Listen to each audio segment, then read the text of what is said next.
सब कर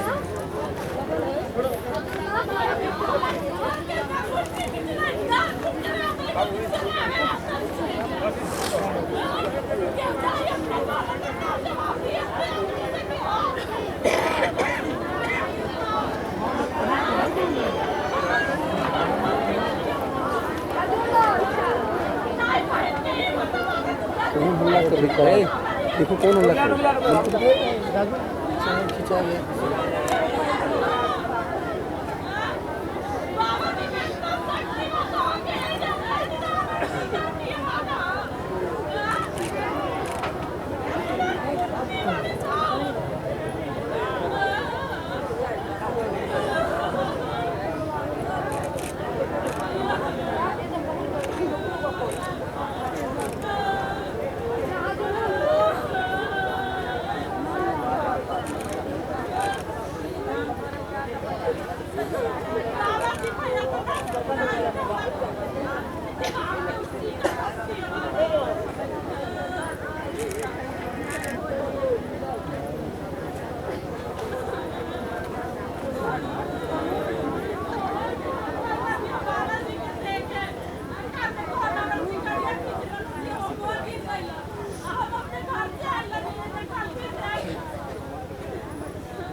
चलो चलो जल्दी चलो।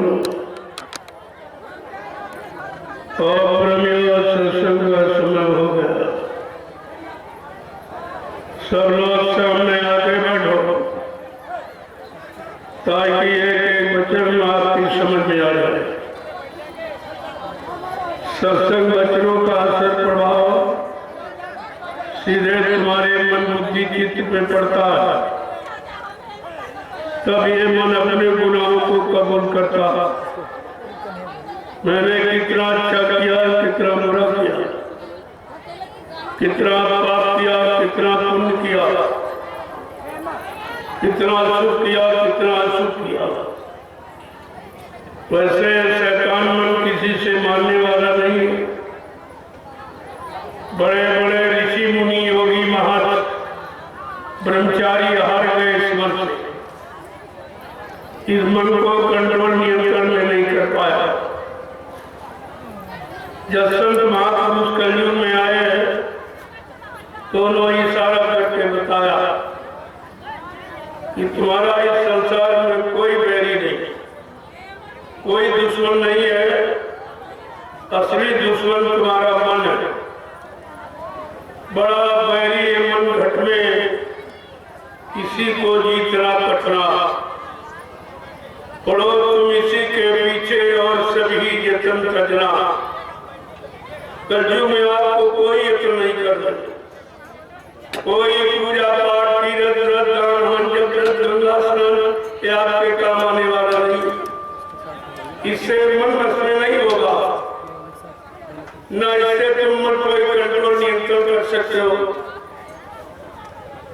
क्योंकि ये शरीर इंद्रियों को साफ करने वाली क्रियाएं। जब पूजा पाठ तीर्थ व्रत दान हवन जप गंगा स्नान करोगे तो तुम्हारा मन शुद्ध होगा, इंद्रियां शुद्ध होगी, शरीर शुद्ध होगा, खान पान शुद्ध होगा, संग सोबत शुद्ध होगी और तुम्हारे कर्म ठीक होंगे, तब तुम संत महात्माओं को पहचानने लगो। ये संतों के पहचान की क्रिया आते हैं वाइब्रेट करने में, कि भगवान परमात्मा खुदा से मिलने की क्रिया ये जितने साधन आपने 3-3 युगों से किए और 3 निकल गए, किसी को कुछ नहीं मिला। मिलना बनाना तो दूर, तुमने अपने मन पर कंट्रोल नहीं कर पाया। और ये मन बड़ा तुमको ऐसे बुरे नाकिस कर्मों में लगाता रहा, जिसके कारण 484 लाख लड़कों के वीरों के जन्म मरण से आपको छुटकारा नहीं मिल पाया। तो फिर आपका काम ही क्या हुआ? जब जन्मते रहे मरते रहे, जन्मते मरते रहे, ये सिलसिला बंद नहीं हुआ। चाहे राजा बन जाए, चाहे धनी मानी गरीब अमीर कुछ भी बन जाओ, लेकिन ये काम आप बंद नहीं करते। बिना सदगुरु की दया के, जहाँ पर कृपा भई सदगुरु की, वही हुए निहाल और बाकी फंसे काल के गाल। जिस पर समय के बच्चे मुर्शिद सदगुरु दाता दयालु की दया कृपा मेहरबानी हो गई, वो काल माया के देश में 484 लाख लड़कों की योनियों से बच सकती, अंधा बचने का कोई उपाय नहीं। तो तुम 3 युगों से वही कर्म कर रहे हो जिनसे तुम्हें छुटकारा नहीं मिला, क्योंकि जब छुटकारा दिलाने वाला कोई आया नहीं, तुम्हें जन्म मरण से 484 लाख लड़कों के हरियों से काल माया के बनाए कर्मों के जाल से जब निकलने वाला कोई आया ही नहीं, तो तुम्हें निकालेगा। इसलिए लाज दया कोमल की क्षमता, जब संतों के हृदय में दया उठी, उन्होंने अपना सप्तलोक मंडल छोड़कर इस मृत लोक मंडल में हम सभी बाबुओं को काल माया के कर्मों के जाल में फंसा देके लेने के लिए आया। ये उनको दया, तुम्हारे तरफ किसी को दया नहीं। यहाँ जितने आए सब फंसाने वाले आए, न निकालने वाले कोई आया न कोई निकाल सका। और ये रात किसी को मालूम भी नहीं था, क्या कभी निकला भी जाता है, क्या निकलने की कोई युक्ति हो सकती है, ये जानकारी किसी के पास। जब संत महापुरुष आए, उन्होंने एक संकेत किया, गिरी बदरिया पाप की बरस रहे अंगार। इसका बड़ा अजीबोगरीब अर्थ है कि चारों तरफ काल माया ने यानी पाप के बादलों से ढक सारे महान वातावरण। पाप कर्म कौन है? जो तुम्हें निकलने न दे, फंसा के रखे। और दोनों ही पाप तो पाप है, लेकिन पुण्य पाप का पाप है जिससे तुम कभी नहीं निकल पाओ। और दोनों फंसाने वाले जा रहे हैं। दोनों कार्य जीवों को फंसाने के लिए दो बेड़ियां बनाई, एक लोहे की एक सोने की। पाप लोहे की बेड़ी, पुण्य सोने की बेड़ी। लेकिन बेड़ी दोनों आपको बांधेंगी, खलेगी। और आज तक आपको पुण्य से छुटकारा दिलाने के लिए कोई नहीं दिया, क्योंकि पुण्य को अच्छा बताया। ये तो संत महापुरुषों ने बताया कि पाप से तो तुम्हें घृणा हो सकती, लेकिन पुण्य से आपको घृणा नहीं होगी, क्योंकि पुण्य को किसी ने बुरा बताया ही नहीं। पुण्य की जानकारी आपको नहीं। हाँ, भगवान कृष्ण ने इशारा किया था, जब उनका काम हो गया, परिवर्तन के लिए आए थे, धर्म की स्थापना, दुष्टों के संहार और भक्तों की मदद का ये काम था उनका। जीवात्मा को जगाना, परमात्मा से मिलाना ये काम नहीं था। पाप कर्मों में माफी दिलाना ये भी काम नहीं था। जन्म मरण से छुटकारा दिलाना ये भी काम उनका नहीं था। जब कृष्ण का काम हो गया कि दुष्टों का संहार और भक्तों की मदद और धर्म की स्थापना, बात ये ठीक था। जब वो यहाँ से चलने लगे भाई कि मैं जिस काम के लिए आया था मेरा काम हो गया, तो ऐसे नहीं चुपके से, जैसे आपने हल्ला मचा दिया बाबा से चुपके से चले गए, किसी को नहीं बताया। ऐसे नहीं, उन्होंने प्रचार कराया, कहा मैं अपने परम धाम को जा रहा हूँ, मेरा अमृतलोक मंडल में आने का काम पूरा हो गया। जिस काम के लिए मुझे भेजा गया, मैंने वो अपना काम गुरु की मदद से सब पूरा कर दिया। गुरु की मदद से, ऐसे वो भी नहीं कर पाए। गुरु संदीपन की मदद से का मेरा काम हो गया, उनकी दया हो गई, गुरु की दया मिल गई, जो मुझे काम मिला था वो पूरा हो गया। जब चलने लगे तो उनके प्रिय मित्र उद्धव जी थी। जब उन्होंने कहा मैं अपने परम धाम को जा रहा हूँ, उद्धव जी ने कहा भगवान क्या तुम्हारा परम धाम और कहीं है? करे उद्धव ये तो मृत्युलोक है, यहाँ जो मानव चोला धारण करेगा उसको मानव शरीर छोड़ के जाना पड़ेगा। हाँ, ये है जो काम करने आया वो अपना काम, अपना प्रण, अपने वादों को पूरा करके ही जाएगा। अच्छा, उन्होंने कहा मेरा तो काम हो गया, अब मैं अपने परम धाम को जाऊंगा। उद्धव जी ने कहा कि हमको भी अपने परम धाम ले चले। कहा ये देश काम का मुझे अधिकार नहीं, मुझको जो काम दिया गया उसके अलावा मैं कुछ नहीं कर सकता। धर्म की स्थापना का, दुष्टों के संहार का और भक्तों की मदद सहयोग का। लेकिन ये जीवात्मा को जगाना और उसको घर पहुंचाना ये काम, ये जब कलयुग में संत पधारेंगे, उद्धव मैं तुम्हें युक्ति बता सकता हूं लेकिन ले नहीं जा सकता तुम्हारी आत्मा को, क्योंकि ये मुझको अधिकार नहीं देगा। उद्धव जाओ पति का आश्रम तब करो। जब श्रोत्रनिष्ठ ब्रह्मनिष्ठ कोई संत महापुरुष धरती पर आएंगे, वो नाम को जगाएंगे और नाम को सिद्ध करेंगे और नाम की साधना कराएंगे। जब तुम नाम की साधना करोगे तो पाप उन दोनों से तुम्हें छुटकारा मिल जाएगा, तब ये काल माया करके छूटेंगे, ऐसे नहीं जा सकते। कहा पाप पुण्य जब दो नासे उद्धव वो हमरे कुलवासी, कहा हमारे गोलोक परम धाम वही जा सकेगा जो पाप उन दोनों से छुटकारा पा जाए। देखो पाप बगैर छोड़े कृष्ण के धाम भी कोई नहीं जा सकता। ये तो बीच का लोक है गोलोक, सत्यलोक तो बहुत ऊपर है जहाँ की जीवात्मा है। तो जीवात्मा के लोग जाने के लिए पाप तो बिल्कुल ही काम नहीं आएगा। इसको एकदम छोड़ना पड़ेगा।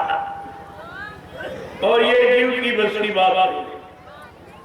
जब पाप तुम नहीं छोड़ पा रहे, इतना फंस गए हो, तो पुण्य कैसे छोड़ो? इसलिए कलयुग के जीव को हर वक्त, हर क्षण, हर पल घड़ी अपने समृद्ध दाता दयालु की दया चाहिए। बगैर दया के नहीं, वो काम दया से। जब दया गुरु की होती है, सूखी खेती हरियाली।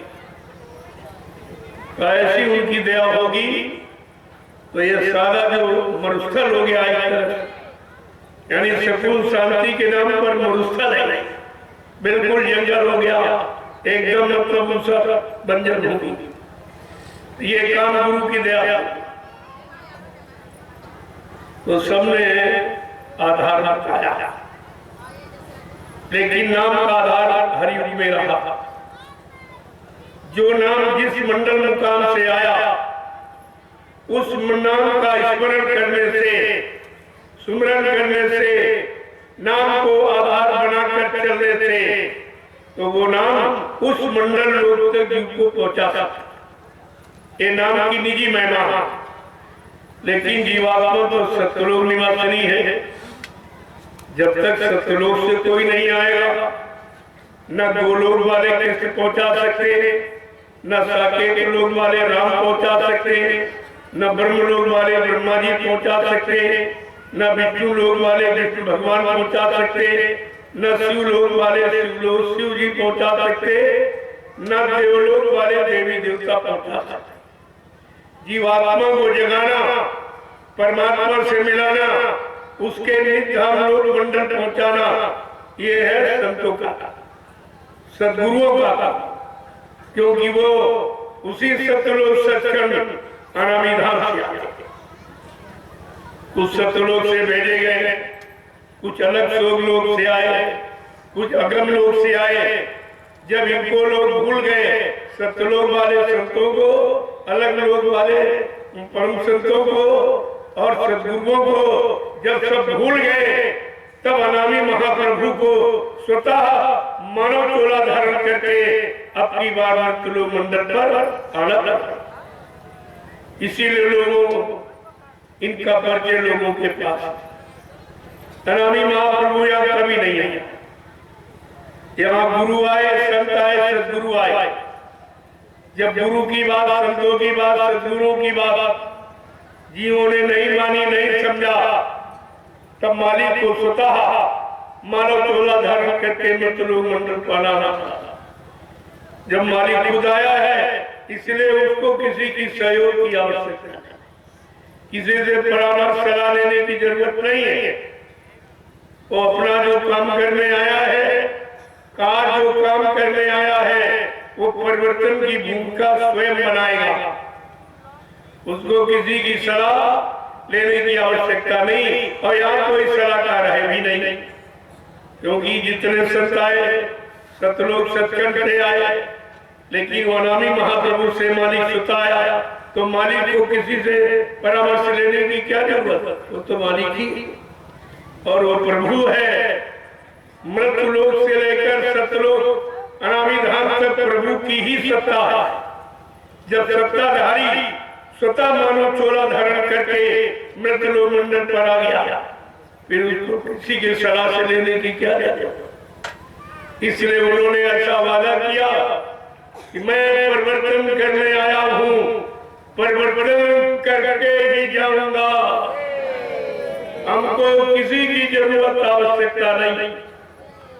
मेरा एक काम परिवर्तन का, न दूसरा कोई कर सकता, और न हमको कोई रोकने वाला यहाँ पैदा हुआ। कितना बड़ा चैलेंज है, लेकिन आप बच्चों को समझ ही नहीं पाए,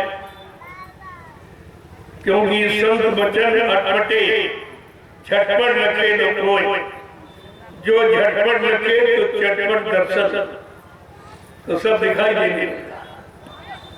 जब आप समझ जाओगे, बच्चों को अपना लोगे, अपने जीवन में उतार लोगे, तुम्हारा जीवन बच्चों के अनुसार बन जाएगा, और काम लोगों अहंकार से बच जाएगा, सुरक्षित हो जाएगा। तब कहिए जीवात्मा के कल्याण के बाद की शुरुआत थी। ऐसे थोड़ी हो जाएगा। ऐसे हो जाता तो बड़े ऋषि मुनि जंगलों में चले गए, वो तो काम गुरु से दूर रहे, लेकिन फिर भी कुछ नहीं, क्योंकि वह हठ योग था। हठ योग, कर्म योग, सांख्य योग, मीमांसा योग, इनसे काम नहीं। ये अन्य युगों के योग है, लेकिन कलयुग में नाम योग, शब्द योग, सूरज शब्द, तो कोई नाम आप दीजिए, बगैर इसके जीवात्मा का कल्याण। इस योग की जरूरत है कलयुग, नाम योग की, सूरज शब्द योग, तब जीवात्मा जगेगी, परमात्मा से मिलेगी, हमेशा के लिए काल माया के देश से छुटकारा पा जाए। लेकिन लोगों ने इस बात को समझी नहीं पाया, इसीलिए बाबा जी को कितनी मेहनत करनी, क्योंकि जानकारी यहाँ पहले से थी नहीं, ऐसी शक्ति कोई आई नहीं थी जो इस तरह का काम करती।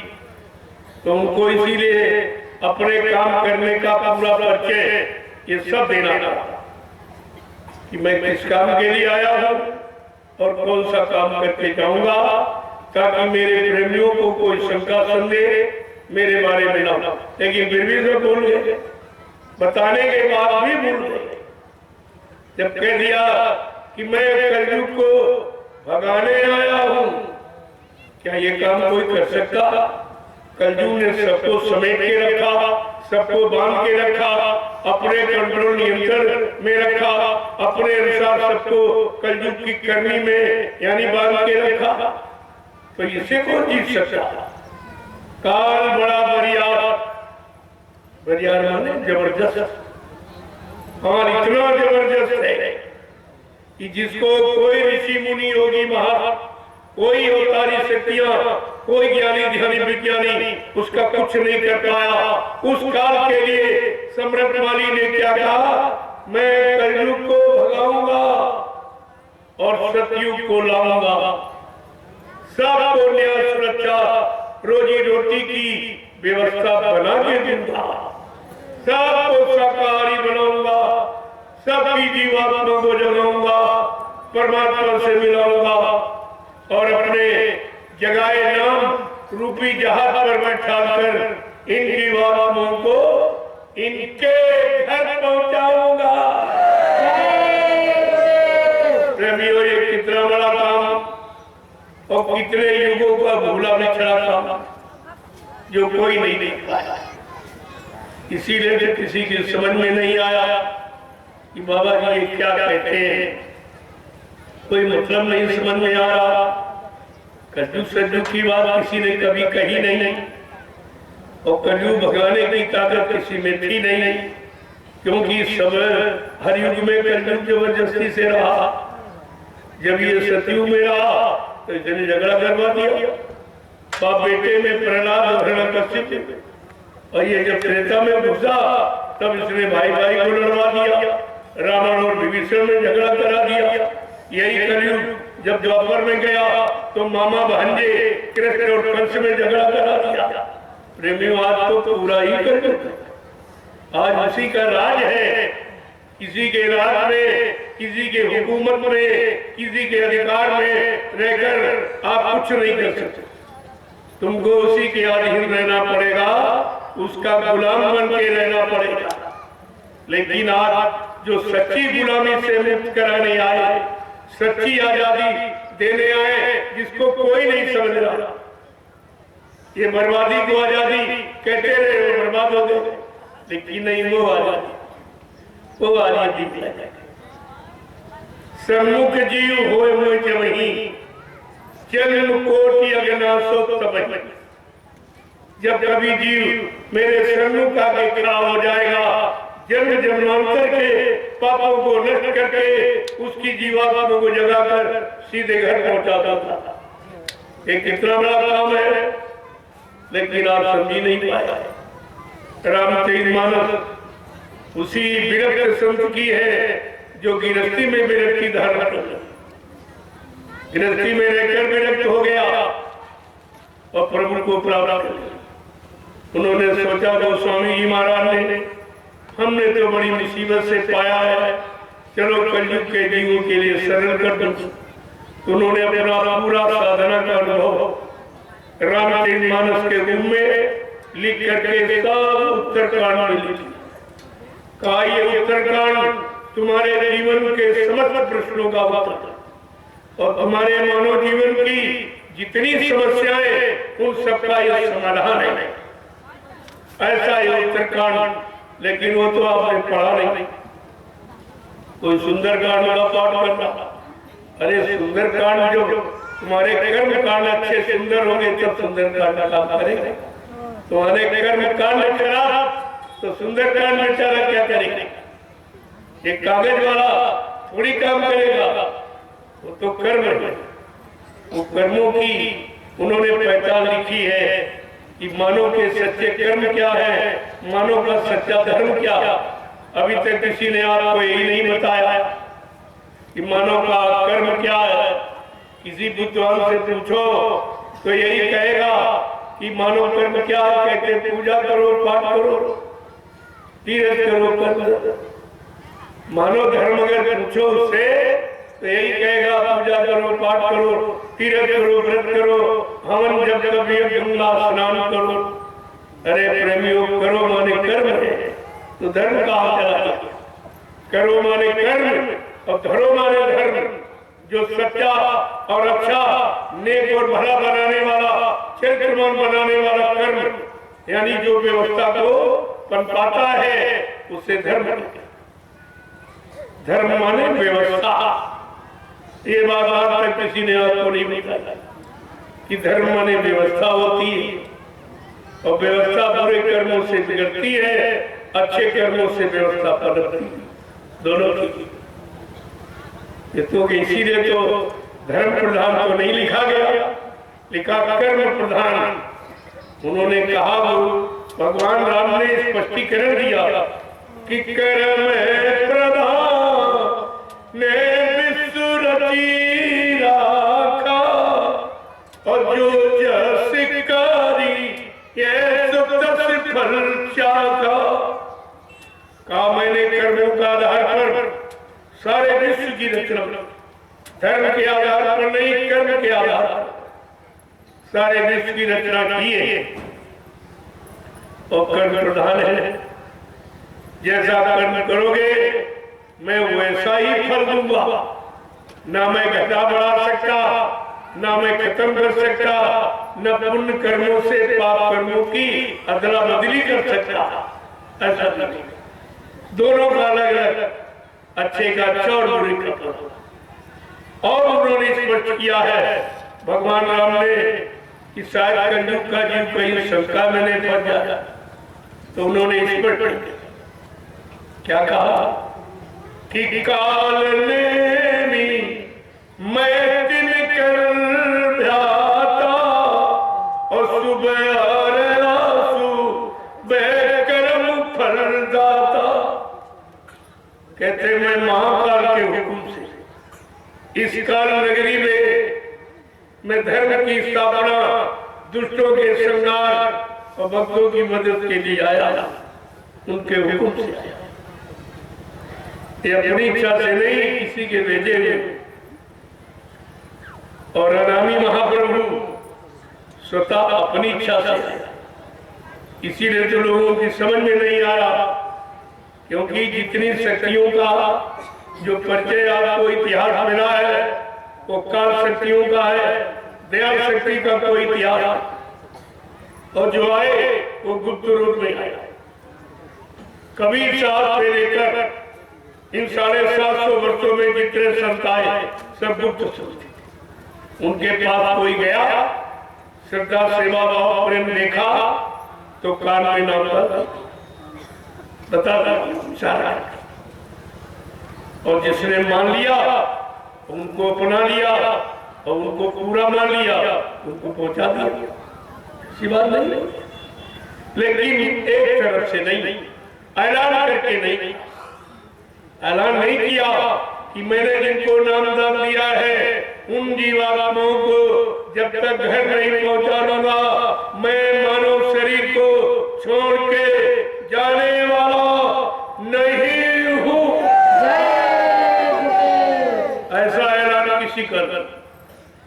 अमृतमाली का ऐलान है और आपको इस ऐलान को समझना चाहिए, और ये कोई नहीं समझ रहा, जैसे किसी को सुनाई ही नहीं देता, बिल्कुल इसके बारे में कोई चर्चा नहीं। असली ऐलान, ऐसी असली इंकलाब यही जो हमको इधर से भी मुक्त, उधर से दोनों तरफ से मुक्त कर देंगे, यहाँ आना ही न पड़े जन्म मरण के चक्कर में, ये सच्ची आजादी है। लेकिन ये भी महापुरुषों ने, गोस्वामी महाराज ने कहा, अगर बाई चांस किसी महापुरुष ने तुम्हारे पर दया कर दी और तुम्हें नाम कीर्ति नामदान दे दिया, लेकिन काल तो पीछे पड़ा, वो तुम्हें निकलने नहीं देंगे। गोस्वामी महाराज ने उसका भी इशारा किया, काल की पूरी काट बताई है कि तुम काल से कैसे बचोगे और कहां कहां वो अटकले और बाधाएं लगा सकता या डाल सकता, ये सब जानकारी। क्या लिखा हो कि चोरन जानी खगराया और बिघरे के करे तब माया। अगर संत महापुरुषों की दया से तुमको नाम की युक्ति मिल गई तो जड़ चेतन से छुटकारा दिलाने वाली है, तो माया तमाम प्रपंच दिखाएगी, तमाम अटकलें लगाएगी, तरह तरह की बाधाएं डालेगी। और आगे क्या कह रहे कि चोरन थी पाए जो कोई और तब हाथी वे किरदार से होई। जब तक किसी को जड़ चेतन की जो गांठ लगा दी काल माया ने मिलकर और भोगों का छीटा बना दिया, जैसे रस्सी में गांठ लगा दो, पानी से भिगो दो तो बहुत मजबूत हो जाता, फिर आप खोल नहीं सकते। ऐसे उसमें चेतन की गांठ लगाकर और भोगों का छीटा बना दिया। अब इतनी मजबूत हो गई कि जीव के बस की बात नहीं कि उसे तोड़ सके। फिर आगे समझा के कह रहे गोस्वामी महाराज, चिंता मत करना, मैं सारी बाधाएं अटकलें काल की बताऊंगा कि माया तुम्हें कहां कहां अटका सकती, भटका सकती, भरमा सकती, फंसा सकती, ये सब है। क्या कहते हैं कि रिद्धि सीधी बहु प्रेम भाई और बूझ लो दिखाने आई, कि माया अपनी शैलियों को आदेश देती कि जाओ, हमको काल ने आदेश दिया है कि अपने सहेलियों से कहो जाकर के इस जीव को रोके, ये सद्गुरु की शरण में आने न पावे, वचन सुनने न पावे, नाम की कमाई करने न पावे, परमात्मा की सेवा में लगने न पावे, ये तुरंत यहाँ से निकल जाएगी। अगर सारी जीवा को उन्होंने ये भेद दे दिया, ये सब सिखा दिया परमात्मा की क्रिया, तो सारा देश मेरा खाली हो जाएगा, मैं किस पर यानी अधिकार करूंगा, हमारा राज्य खत्म हो जाएगा। इसलिए वो आदेश देता। लेकिन संत मददगार है, उनके पास काल माया का पूरा काट है, लेकिन जब उनकी बात तुम मानो तब तो तुम सुनते ही नहीं हो, मानना तो बहुत दूर की बात। क्या कह रहे हैं कि रिद्धि सीधी बहु प्रेम भाई और बूझ लो दिखाने आई, कि कर बल छल कर जाए समीपा और चल दीपा। कार्य दिया सिद्धिया बहुत प्रपंच करेंगी, तरह तरह बुद्धि को लोभ लालच देंगी। अरे भाई तू क्या चाची को राजा बना दूं, धनी मानी माना दूं, यानी मतलब पदाधिकारी बना दूं, लेकिन तुम जाने की बात क्यों? हमारे देश में रहो, हम सब तरह की फैसिलिटी अवेलेबल करा दूंगी, सुविधाएं दे दूंगी। लेकिन गोस्वामी महाराज क्या कहते, इतने लालच में अगर सदगुरु की सूरत नहीं, सदगुरु की शरण में नहीं गई और सदगुरु से नाम का ज्ञान नहीं लिया और नाम की कमाई नहीं की, परमार्थी सेवा में नहीं लग पाई, अपने सदगुरु पर विश्वास नहीं किया आत्मसमर्पित भाव से, तो वो फंस सकती। लेकिन कौन सूरत नहीं फंसेगी कि वो ये बूथी जो परम सयानी और तीन तन चीता वह नहीं जानी। अगर बुद्धि में सियानापन, निरंतर पहचान, सूझबूझ आ गई, सदगुरु के सत्संग वचनों को सुनकर, उन वचनों पर चलकर, उन वचनों को अपने जीवन का आधार बनाकर कहीं सद्बुद्धि प्राप्त कर ली है, तो वो उधर देखेगी कि माया के प्रपंच की तरफ, लोग लालच देने की तरफ देखेगी नहीं। वो जानती है ये गिराने वाले साधन, ये फंसाने वाले साधन, ये अटकाने वाले साधन, जो काम है, क्रोध है, लोभ है, मोह है, अहंकार, ये बड़े बड़े विकट जाल है। इन्हीं जाल में सबको फंसा के रखा, निकलने किसी को नहीं दिया काल ने। तो ये कलयुग का जीव बेचारा तो वैसे भी कमजोर है, इसके बाद कोई शक्ति नहीं, कोई ताकत, कोई अपना ज्ञान नहीं, कोई बुद्धि नहीं, ये तो बेचारे फंसे फंसाए ही है, इनको बांधना भी नहीं पड़ेगा। लेकिन ये निकलेंगी कैसे? कहना इन्हीं जीवों के लिए समर्थ सद्गुरु दाता दयालु ने अपना अनामी धन छोड़कर इन कमजोर जीवों के लिए सहायता मदद देने के लिए आए। अब उन्होंने वादा किया कि मैं तुमको तुम्हारे घर पहुंचा के ही मानूंगा, मैं ऐसे जाने वाला नहीं हूं। कहा मुझे इस मृत लोक मंडल में काल का कोई सामान न मुझे मार सकता, न मुझे कोई धोखा दे सकता, न मुझे कोई धन दौलत सामान से खरीद सकता। मैं अपना काम करने आया हूं और काम करके ही जाऊंगा, बिल्कुल निश्चित। ऐसा अनामी महाप्रभु हमारे आपके लिए, हम सब गंदे पापी जीवों के लिए अपना सुखमय आनंद में, चैतन्य प्रकाश में देह छोड़ करके हमारी आपकी जीवात्मा पर दर्द उनको आया और उसका हित करने के लिए आया, और इसलिए अपना परिचय दिया, क्योंकि ऐसा कभी आया नहीं था, इसलिए परिचय देना कि हम आए वही देश से जहां तुम्हारा धर्म तुम सबको घर पहुंचाना एक हमारा काम। ऐसा राम ने भी नहीं कहा, कृष्ण ने ऐसा वादा, यानी किसी भी शक्ति ने इस तरह का वादा मृतलोक मंडल पर नहीं किया। ये सृष्टि के प्रथम महापुरुष जिन्होंने अनोखा वादा किया, लेकिन हम आप अपने परम हितैषी, परम सुचिंतक रहबर रहनुमा को पहचान ही नहीं पाया, उनको अपना बना नहीं पाया, अपना कोई काम नहीं करा पाया। तो हमारा तो कितना बड़ा हम सब जीवों का दुर्भाग्य है कि सब कुछ मिला लेकिन हम कुछ ले नहीं पाए, कुछ काम नहीं कर पाए।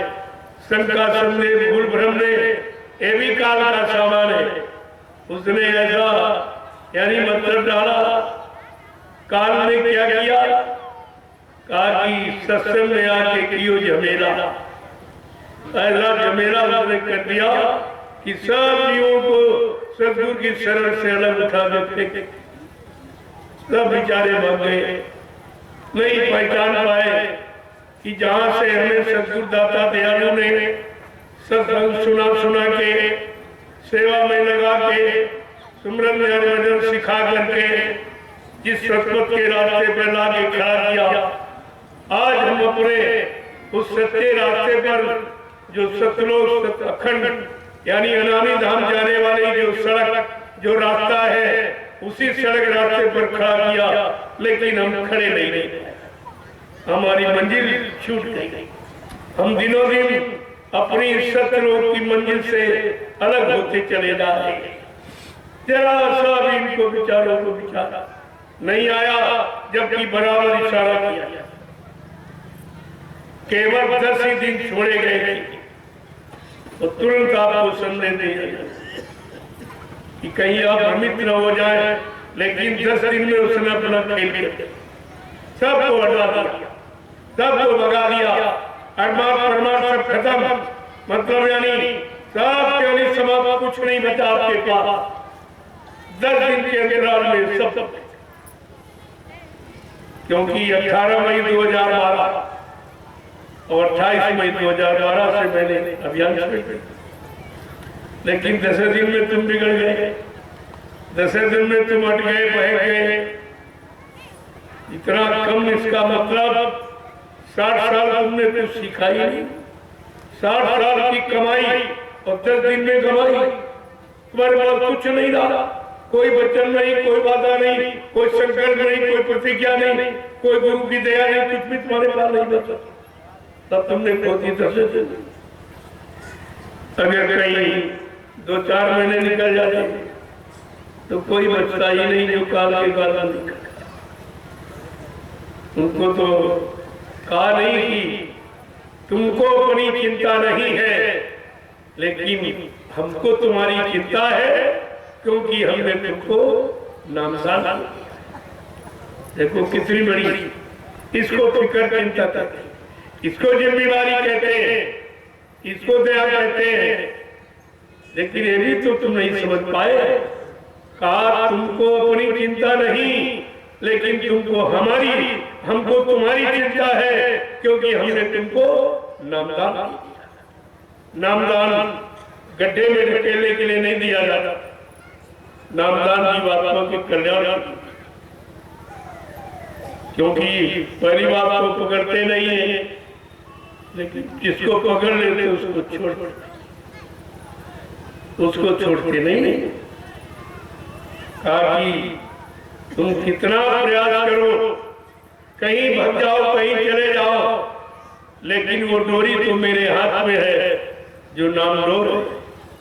तुम डोरी से कहा लग, डोरी से पतंग लग नहीं। जब डोरी से लग कोई काट देगा तब तो हो सकती, अन्यथा डोरी से पतंग जब तक जुड़ी रहेगी, कितने कहीं दूर चली जाए, लेकिन वो डोरी में जिसके हाथ में है वो पतंग को समेट कर अपने पैर के अंगूठे पर पदनक। कितनी बड़ी बात है, लेकिन संकेत को कितने लोग समझ पा रहे हैं कि पदनक में रखेगा। श्री गुरु पदनक मणिगन ज्योति सुमिरत दिव्य दृष्टि ही होती। गुरु के दाहिने पैर चरण का जो अंगूठा, उसका अग्रिम भाग, ये मुख्य, इसी को प्रणाम किया जाता, छुआ नहीं जाता, प्रणाम किया जाता। प्रणाम से क्या होता है, उसकी धार तुम्हारे तक जाता, और छूने से धार वापस। इसीलिए प्रणाम किया जाता है, चरण को पैर छुए, दोनों की बड़ी महिमा है। अब जी बेचारा जानता तो है नहीं, और कहो तो मानता नहीं, क्योंकि कभी ऐसा सुना नहीं था, ना ऐसा किसी ने बताया, न पदनक का किसी ने वर्णन किया है, न चरणों की महिमा किसी ने बताई। ये भी नहीं कहा कि मुक्ति कहाँ रहती, आज तक किसी ने नहीं बताया। ये तो सम्राट माली ने कहा रे भाई, मुक्ति यहाँ कहीं नहीं रहती, न पत्थर में, न कागज में, न पानी में, न तीरथ में, न मूरत में। मुक्ति कहाँ रहती? मुक्ति संत चरण की दासी, मुक्ति संतों के चरणों में दासी बनकर, यानी जो वो चाहेंगे उस मुक्ति, जिसकी चाहेंगे उसकी मुक्ति करानी, क्योंकि उनके हाथ में दासी के रूप में मुक्ति उनके इशारे पर काम। लेकिन हम लोग इसे समझ नहीं पाए और किसी ने बताया नहीं, और बताया गया तो आपने कोई ध्यान ही नहीं दिया। तुम तो कथा वार्ता समझते हो, चलो सुन लेंगे मेरा कल आ जाएंगे, ऐसे ऐसे कितना जीवन निकाल दिया, एक ही शब्द आपके समझ में नहीं आया और बार बार दोहराया जा रहा, बार बार वही। अरे भाई पाठ क्यों दोहराया? जब तक पाठ याद नहीं होगा अगला नहीं पढ़ाया जाएगा, उसी को बार बार रटाया जाएगा। जब एक पाठ याद कर लोगे तब दूसरा पाठ आपको पढ़ाया जाएगा। ये पहला पाठ नहीं याद है कि शरीर किराए का मकान है और रहते रहते अपना काम बना लो, बस इतना ही सत्संग है, इसके अलावा कोई सत्संग नहीं। यही न तुमने किराए का मकान माना आज तक, इसी जड़ नश्वर शरीर को जो तुम्हारा नहीं, रोज देखते हो तुम्हारे यानी परिवार से, गांव से, मोहल्ले से, घर से कितने लोग रोज चले गए, यही पड़ा क्या चला गया, कौन निकल गया? कहते कोई निकल गया, कौन निकल गया भाई? ना हाथ कटी निकली, न कान कटा, न हाथ पैर कटे, न जवान कटी, निकल कौन गया? अल्लाह जो बोलता था वो निकल गया। बोलने वाला कौन था? जीवा। जब मतलब यानी जीवन खत्म हुआ तब जीने का ढंग आया, सब समाप्त हो गया, तब कहते जीवात्मा निकल गई। अरे भाई जिसके लिए ये शरीर तुम कहते हमारा हमारा रिश्ते नाता, ये जोड़ा वो जोड़ा, और ये सब जोड़ गांठ के आपने रखा और जरा देर में खत्म, तो किसके कारण खत्म हो गया? कहा वो जीवात्मा। इसका मतलब जीवात्मा से ही चलता था, जीवात्मा के कारण तुम्हारा था। अगर जीवात्मा होती तो आप तुम उसे अपना मानते। कभी नहीं कहते ये हमारा पति नहीं, हमारा भाई नहीं, हमारा बाप नहीं, हमारा बेटा नहीं, कभी आप नहीं कहते। लेकिन जीवात्मा के निकल जाने के बाद सारे रिश्ते ही समाप्त हो जाते, शरीर से प्रेम वो सब खत्म। अगर पहले ही समझ लो अरे ये जड़ है, ये किसी दिन निकल साथ छूट जाएगा, और इसी में फंसकर अगर समय खराब हो गया तो कुछ नहीं। प्रेमियों यही कहा गया कि शाकाहार बड़ा कठिन है। अभी तो मोटा मोटा बताया जा रहा कि मांस का आहार मत करो, मुर्दा मांस, लेकिन क्या जिंदा मांस छोड़ सकोगे? जिंदे मांस तो सभी बचे। अरे शरीर तो मांस का रथड़ा है, इसी मांसाहार में रात दिन फंसे हो, और ये आहार कभी बंदे नहीं होता, कभी तृप्त नहीं होता। ये सबसे बड़ा मांसाहार तो यही है। लेकिन पहले आप मोटा मोटा समझाएंगे, आपको छुड़ाएंगे, धीरे धीरे फिर ये महीन वाला भी छोड़ दो, ये भी आपकी समझ में आ जाए। लेकिन शाकाहार का क्षेत्रफल बहुत विस्तृत, बहुत शाकाहार में कोई चीज नहीं बाकी नहीं जो शामिल है, सारी चीज इसी के अंतर्गत है और सब इसी से बनी है और इसी से निकली। इसीलिए संत महापुरुषों ने ये मेन पॉइंट पकड़ा, मेन स्विच है। ये स्विच अगर ऑन करना आ जाए तो फिर कहने क्या, सारा काम आपका हो गया, सब चीज आपके पास आ जाएगी। लेकिन धीरे धीरे धीरे धीरे आप पर बोझा डाला जा रहा। पहले आप मुर्दा मांस खाना बंद करें, मुर्दे मांस से हटे, दूर हटे, ये गंदगी है। जब मुर्दा मांस की गंदगी नहीं समझ में आई और सब अपना रहे हैं और बड़े चाव से खा रहे हैं, तो जिंदा मांस कौन छोड़ देगा? ये तो कोई नहीं छोड़ पाए। इसका तो परित्याग करना बड़ा मुश्किल है। इसलिए धीरे धीरे सब समझ में आपके आ जाएगा। लगे रहोगे, पड़े रहो दरबार में, धक्का धनी के खाओ, कबहू दीन दयाल के भनक पड़ेगी खा। बड़ा विस्तृत है इसका। अगर पड़े रहोगे तब भी कभी न कभी तुम्हारा काम हो जाएगा। लेकिन तुम पड़े कहाँ रहे? पड़े रहे, खड़े रहे, तुम खड़े रहे, सब छोड़ के चले गए। बड़े ज्ञानी ध्यानी वक्ता प्रवक्ता, बड़े अध्यक्ष मंत्री, सब कुछ नहीं, सब खत्म हो गया। एक झटके, एक लीला में सारा खेल खत्म। न कोई अध्यक्ष दिखाई दे रहा, न कोई मंत्री संतरी, कुछ नहीं, कोई वक्ता प्रवक्ता करे कुछ नहीं, कोई अध्यक्ष साधक करे कुछ, कोई भक्ति, कोई गुरु भक्त, गुरु चेला, गुरु शिष्य करे कुछ नहीं। तो तुम्हारे पास बचा ही क्या? फिर इतने दिन की मेहनत आपकी सब बर्बाद कर दी। ये गाने बजाने के चक्कर में पड़े रहते, बात को तो समझते नहीं, जो कहते हैं उसको भी नहीं जानते। हम क्यों कह रहे हैं?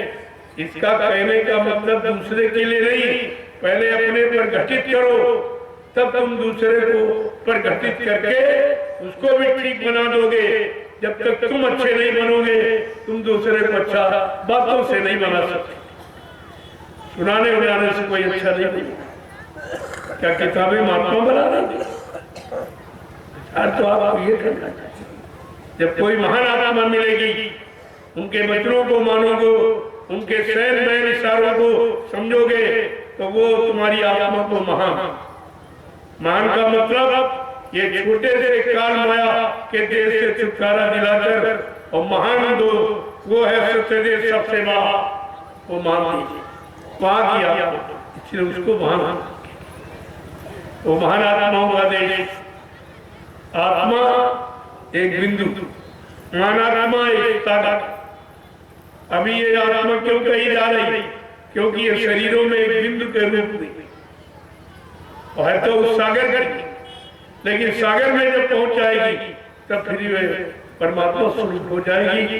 इसका एक छोटा सा जो आप देख रहे हो बिंदु खत्म, जैसे और समझ लो समझाने के लिए, जैसे गंगा की बूंद आप ले आओ, हथेली पर रखे हो, ये कहोगे गंगा की बूंद, तो लोग कहे भाई गंगा की बूंद, तो गंगा में चली जाए, कर भाई ये जा नहीं सकती क्योंकि अलग अलग दूरी बढ़ गई इसकी, अलग अलग। हाँ एक तरीका है, गंगा नहाने वाला अगर उसको बूंद दे दे और वो जाके गंगा में डाल देगी तो बूंद गंगा ही, फिर आज डाली बूंद कोई निकाल नहीं सकता, वो गंगा ही हो जाएगी। इसी तरह आज जीवात्मा ये मनुष्य शरीरों में अलग अलग है, इतने हम जीवात्मा कह रहे हैं, और जिस दिन ये शरीर से निकाल कर और इसको परमात्मा से इसका संबंध कर दिया जाएगा तो ये जीवात्मा परमात्मा स्वरूप हो जाएगा, फिर इसका ये अस्तित्व समाप्त, ये छोटापन जो है ये खत्म। इन सब बातों की जानकारी का नाम है सत्संग। इसे ये तो आपको कोई बताता था, क्योंकि कोई जानते नहीं बताएगा तो जिसने जाना वही जना देगा, जिसने पाया वो मिला देगा, बाकी इधर उधर से कुछ काम होने वाला नहीं। और तुमने इस बात की जानकारी की नहीं कि भाई जानकार कौन है, जानकार की क्या पहचान है, मिलाने वाला कौन है, मिलाने वाली की क्या पहचान है। अगर ये पहचान सब तुम्हारे पास हो जाए तो तुमको परमात्मा से जीवात्मा को मिलाने में कितनी देर है? वो तो चढ़वे पर घड़ी का भी समय, इधर से निकली इधर से, उसकी चाल इतनी है यहाँ कोई उसकी तुलना नहीं की जा सकती,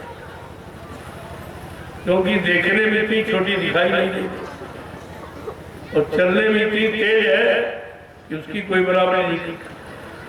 जैसे निकली रही शरीर से और फट, इन शरीरों में जाना होता फट उसको डालना, इधर से उधर उधर से उधर, ये पूरा चक्र है, यही चक्र चलता रहता। हम लोग समझ नहीं पाते। आज प्रेमियों सत्संग का पहला, कल से मैं सत्संग प्रारंभ करूंगा। आज तो भी बहुत से लोग आ रहे हैं, थोड़ा सा आपको परिचय दे दिया जो आपने कभी सुना नहीं था, वो आपको इशारा करके बता। इसी तरह से सत्संग बहुत विशाल है, लेकिन अभी किसको सुनाया है? कोई सुनने वाला नहीं,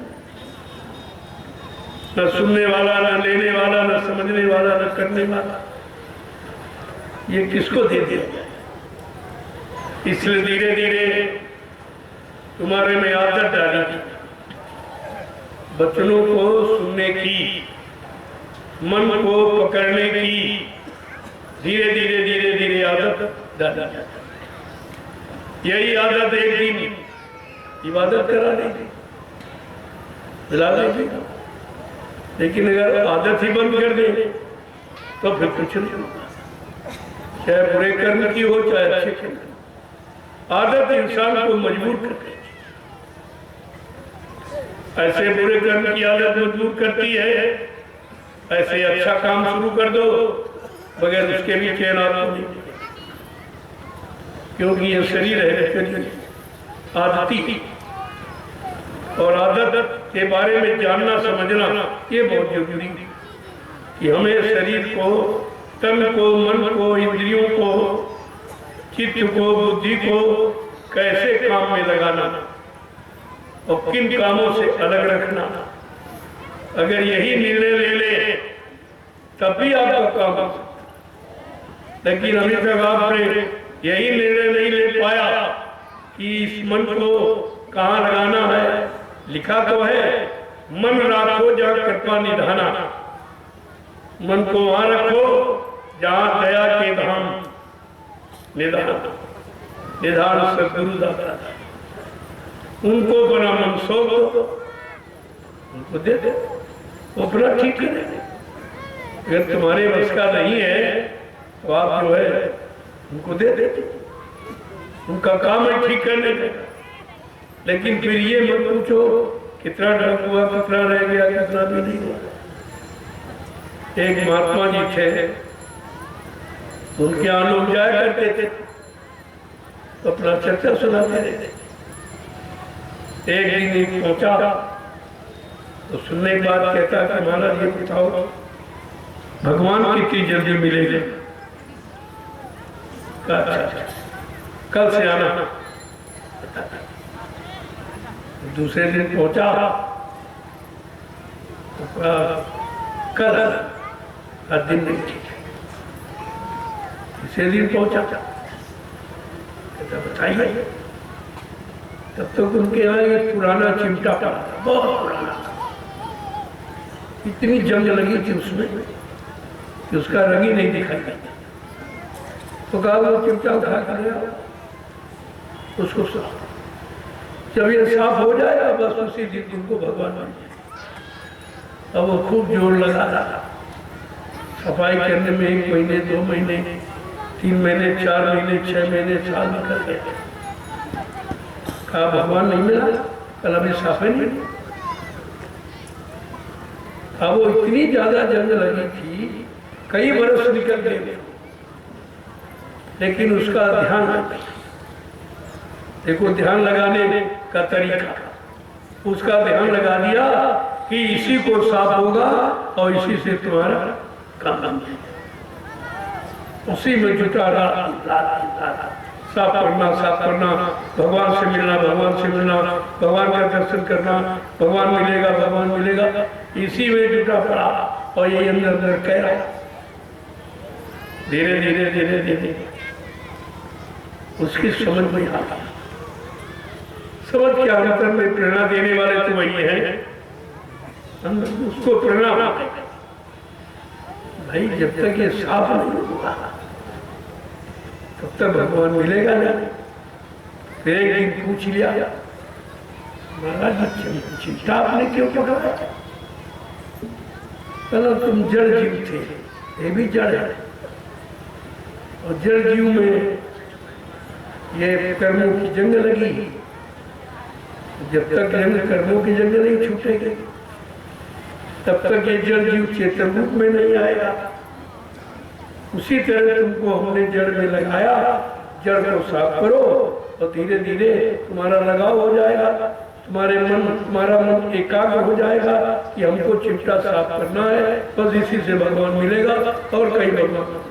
देखो सब जगह से मन हटा, एक एकाग्र बिल्कुल कर दिया। स्थिर प्रज्ञता इसी को स्थिर प्रज्ञ बना दिया, अब उसी में जुट गया।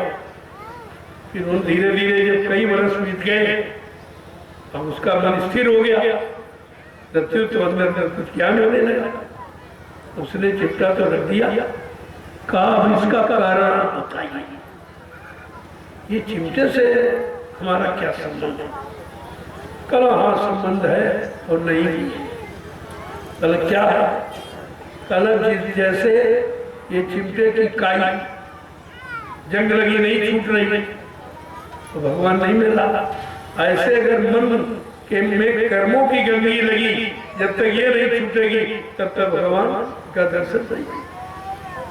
इस बात को बताने के लिए उन्होंने उसका पहले मन एकाग्र किया और जहां लगा तो वहीं लगाया और वहीं से धीरे धीरे धीरे धीरे समय यानी इतना क्रॉस कर दिया कि बिल्कुल उसका मन एकाग्र, अब कहीं नहीं जा रहा, केवल उसी में जुटा है।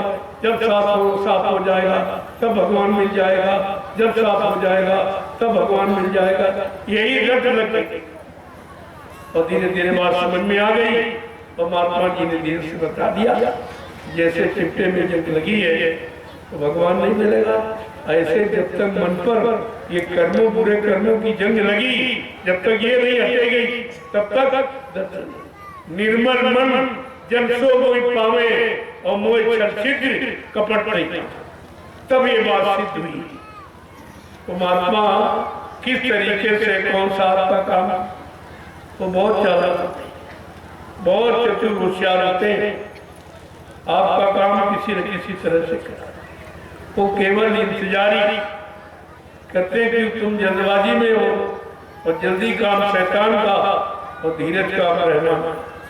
तो धीरे धीरे में ये भी पता चलेगा ये टिकने वाला कि भगने वाला।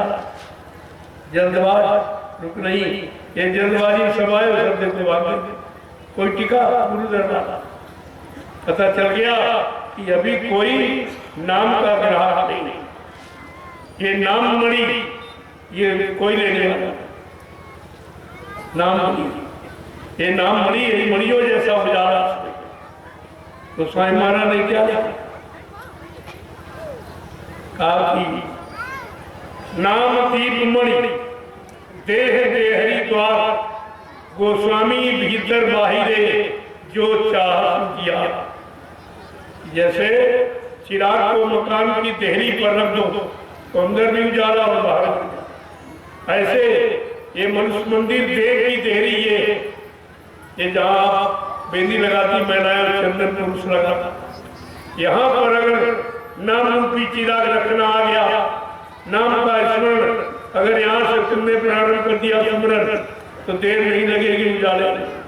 और उजाला हुआ नहीं, अंधेरा खत्म हुआ नहीं, उजाले में सब चीज इधर की भी उधर की सब दिखाई, तब ये फंसा भी दिखाई देगा और निकलेंगे और कहाँ जाएंगे वो भी दिखाई देगा। बस वहीं से आपने निर्णय ले लिया, अरे ये तो फंसने वाला सामान था, असली सामान तो उधर है। लेकिन जब दोनों का अनुभव होगा तो कितना इशारा उन्होंने किया, नाम दीप मणि देह देहरी द्वार और गोस्वामी भीतर बाहर जो उजाला। अगर अंदर बाहर प्रकाश माने सत्य ज्ञान अगर पाना चाहते हो तो यहाँ पर नाम जो नामदान मिला है उसका स्मरण सुमरण जब यहाँ से होगा तब मन इधर उधर नहीं जाता। जब तक नीचे यहाँ पर बैठ के कर रहे आप तो मन तो यहाँ बैठा हुआ, वो नीचे लोगों में चला जाएगा, कहीं झगड़े में चला गया, कहीं पत्नी में चला गया, कहीं पति में चला गया, कहीं बच्चों में चला गया, कहीं धंधे में, कहीं व्यापार में बन जाएगा। लेकिन यहाँ पर पहुँचाने के बाद फिर मन इधर उधर करेंगे। तो कितना बड़ा इशारा दिया। अब इशारे को तो वही समझे समझदार के लिए इशारा होता और समझदारी लोगों में रही नहीं, सब खत्म हो गया। इसलिए एक एक बात को सत्संग में ये गणतंत्र दिवस की पावन मेला ये आध्यात्मिक और भौतिक दोनों ये संदेश आपके लिए, क्योंकि शरीर के लिए भौतिक बात जरूरी है और आत्मा के लिए अध्यात्म दोनों की आवश्यकता। जितनी ज्यादा जरूरत आप शरीर के लिए समझ रहे हो तो रात दिन जुटे पड़े हो, ये मिल जाए, ये मिल जाए, ये मिल जाए, ये मिल जाए, ये शरीर के लिए तो कर रहे हो इंतजाम, और ये मालूम कि शरीर जड़, जब जड़ के लिए इतना इंतजाम करते हो तो चेतन के लिए तो अभी सोचे नहीं आप। जीवात्मा चेतन है, शरीर जड़। जड़ के लिए रात दिन इसी को खिलाने में, पिलाने में, सजाने में सारा समय तुम्हारा था।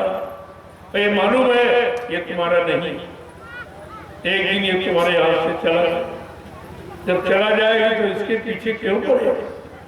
इसकी तृप्ति संतुष्टि के चक्कर में अपना अनमोल जीवन क्यों नष्ट करते हो जब ये तुम्हारा है ही नहीं? यही खेल है काल। वो फंसाए तुमको ऐसी जगह तो तुम्हारे है नहीं, ना वो काम तुम्हारा है ना वो नाम तुम्हारा है। ये तो भाई नाम तो एक बच्चे के लिए आप कर रख दिया, नाम तो आपका कुछ है ही नहीं। अगर नाम होता, जब पैदा हुए तो नाम साथ लेके आते, नाम तो लेके आ पाए नहीं। जब वो जो सामान लेके नहीं आए वो तुम्हारा नहीं, तो नाम लेके नहीं आए तो नाम भी तुम्हारा नहीं। ये तो नकली शरीर था, पहचान के लिए माँ बाप ने रख दिया कोई नाम, लेकिन तुम्हारा नाम नहीं। तुम्हारा क्या है? तुम्हारी जीवात्मा। जीवात्मा को तो नाम रखा नहीं, जीवात्मा तो आत्मा का अंश है, ये कह दिया गया। कहने का मतलब ये है, पहले तो समझना शब्द और शब्दार्थ। पहले शब्द समझो, फिर शब्द का अर्थ समझो। इसका अर्थ क्या है? ये शब्द की रचना क्यों की गई है, और शब्द की रचना पर ये सारी रचना टिकी, सारे ब्रह्मांडों की रचना शब्द पर टिकी थी। और कहते कि और शब्द कभी समाप्त नहीं होता, इसलिए ये रचना कभी समाप्त नहीं होती। सब मर जाए, शब्द नहीं मरता। कला सब कुछ यहाँ नष्ट हो सकता है, तन का, मन का, इंद्रियों का, चित्त का, बुद्धि का, ये सब मसाला खत्म हो सकता, लेकिन शब्द अजर है, क्योंकि शब्द आत्मा का आहार है। आत्मा अजर अमर अविनाशी है, तो उसका भोजन भी अजर अमर अविनाशी, वो भी कभी नहीं खत्म नहीं होता। तो ये सब बात के समझने का नाम ही तो सत्संग। जिस दिन तुम सत्य का संकल्प रखो, उसी दिन ये सब तुम्हारा दुख, दर्द, मुसीबत, आपत्ति, काम, क्रोध, लोभ, मोह, अहंकार सब झगड़ा खत्म, सारी जिंदगी समाप्त हो जाएगी। लेकिन सत्य का संग अभी है, अभी आते हो जाते हो, आते हो जाते। तुमने सत्य का भी एक पल घड़ी भी सत्संग नहीं की। अगर इतना कर दो तो लाभ तो कितना बड़ा। सत्संग का लाभ महापुरुषों ने कहा, कोई महीने, 2 महीने, 4 महीने, 10 साल नहीं, एक घड़ी, आधी घड़ी, आधी उमा पुनिया, आधी में भी आधी, तो थाई में इतना बड़ा। एक घड़ी, आधी घड़ी, आधी उमा पुनिया, गोस्वामी संगत साध की हरे कोट अपराध, इतना बड़ा लाभ है। लेकिन महिमा अभी तक संत वचनों की नहीं समझ में आई। तो कहने का मतलब ये है, अभी तो सत्संग केवल कानों तक पहुंच रहा, मन में नहीं ठहरा, मन पकड़ नहीं रहा। जिस दिन मन पकड़ने लगेगा उसी दिन तुम्हारे अंदर ऑटोमेटिक परिवर्तन, और जिन्हें पकड़ा उनका परिवर्तन हो, उनको बिल्कुल निराशा हो गई, उदासीनता, दास हो गए वो संसार से, संसार की वस्तुओं से उदासीनता।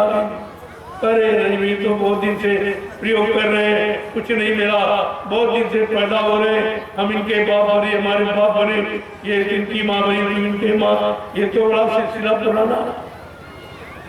तो कहा रहे इसमें तो कुछ काम हुआ नहीं, ये जन्मते मरते और पैदा होते रहे, मरते रहे, ये तो सिलसिला कभी बंद नहीं होगा।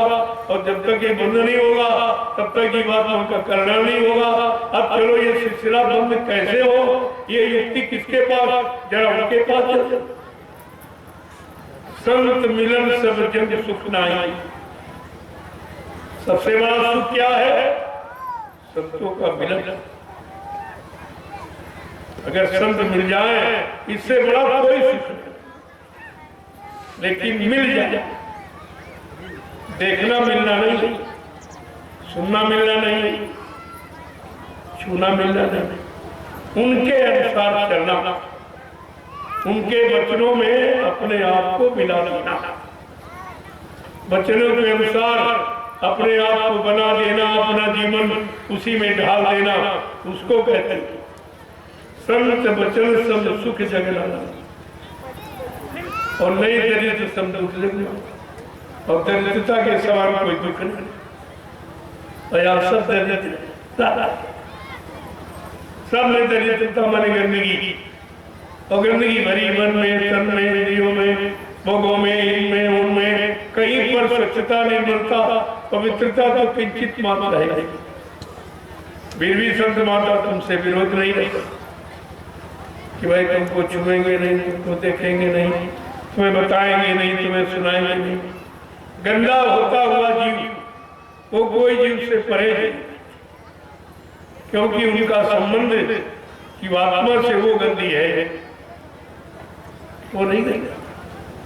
तन मन गंदा हो गया, मन गंदा हो गया, इंद्रियों में फंस गया, इंद्रियां गंदी हो गई, भोगों में फंस, और शरीर गंदा नष्ट हो गया भोगों की गंदगी से। तो धीरे धीरे धीरे धीरे ये खराबी कैसे आई? क्योंकि जब जीव पैदा हुआ तो बिल्कुल ऐसा कुछ लेके नहीं आए, कुछ नहीं की, कोई गंदगी नहीं थी, न परिवार की, न समाज की, न मन की, न तन की, न इंद्रियों की, न भोगों की, किसी तरह की कोई गंदगी थी। एकदम पाक साफ निर्मल पवित्र था। उन्होंने धीरज से आपको जगाया और जगा के खड़ा किया। जब कोई जगाता तो आवाज देता, आवाज से आप देखते हो इसे, आवाज या इशारे से, लेकिन आवाज देके जगाया जाता। इसका मतलब है निश्चित की आवाज हमको जगाएगी। इधर अगर मन को आवाज जगाएगी तो जीवात्मा को भी आवाज जगाएगी। इसकी आवाज इधर बाहर से आ रही और उसको जगाने वाली आवाज ऊपर से आ रही। ये बाहर में आती कानों में और अंदर वाले कान में जाता। जो जीवात्मा में अंदर कान लगा है, ऊपर वाली आवाज वो जीवात्मा के कान में जाती तो वो उसका प्रकाश जीवात्मा के अंदर वाली आंख पर, तो जब आंख खुल जाती तो साबित जैसे इधर आप आंखों से देखते हो ऐसे खुले मैदान, ऐसे उधर देखते, लेकिन मतलब खुल के है साउंड और लाइट, आवाज और प्रकाश, दो चीज। जैसे संसार में आप अपने मकान में, जिस कमरे में आप रहते हो, दिन की अपेक्षा रात में आपको डर लगता है, कमरा वही है, दिन में नहीं डर रहा। तो क्या कारण है कि दिन में प्रकाश है सूर्य का और बोलने वाले लोग हैं, यानी आवाज और लाइट प्रकाश, दो चीजें निकली। जैसे घर वाले मकान में अगर प्रकाश दिन है और लोग बोल रहे हैं, आवाज आ रही, तो आपको भय नहीं लगेगी, अकेले आप बने रहो। और रात में उसी कमरे में लाइट चली जाए, बोलने वाले सो जाए, अकेले में आपको भय लगेगा। तो डर कहाँ है, भय कहाँ है? जहाँ लाइट और साउंड नहीं। अगर लाइट साउंड है तो डर है, बिल्कुल जैसा इधर ऐसा होता, कोई अंतर नहीं। अब बाहर में तो आपने लाइट का इंतजाम कर लिया और बोलने वालों को इकट्ठा कर लिया, परिवार बना लिया, बाल बच्चे आप मेरे कोई दिक्कत नहीं। इसी तरह अगर अंदर जीवात्मा में भी जो लाइट है, जो साउंड है, लाइट साउंड अगर मिलने लगे तो आत्मा भी निश्चित, कोई भय नहीं, कोई इधर भी वही बात बताई जा रही, उधर भी बात कहा। इस तरह तो आपने खोज कर ली कि चलो भाई जिनके पास है लाइट उनसे मिल ले, और बोलने वालों से भी मिलने के सब लोग भाई आओ। लेकिन उधर तक कोई खोज आपने की नहीं कि लाइट वाला कौन है, बोलने वाला कौन, आवाज निकालने वाला कौन है। तब उसने बताया कि उधर का जानकार कि सत्य गुरु दे वचन विश्वास और संयम ये ना विषय की आशा। जैसे इधर लोग बीमारी आ जाती तो डॉक्टर में हकीम की तलाश करते, अगर कोई जानकार मिल गया और उसकी जानकारी से आपने ले ली और वो दवा भी जानता तो रोग चला जाए। इसी तरह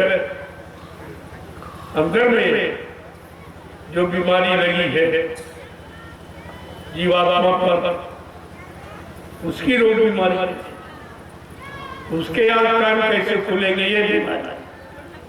बाहर में आंख कान बंद हो गए शरीर के, जब डॉक्टर में हकीम की तलाश कर मिल गया कोई दवा दे देती ठीक है, लेकिन ये जीवात्मा का आंख कान मुद्दतों से बंद जब से आई तब से बंद।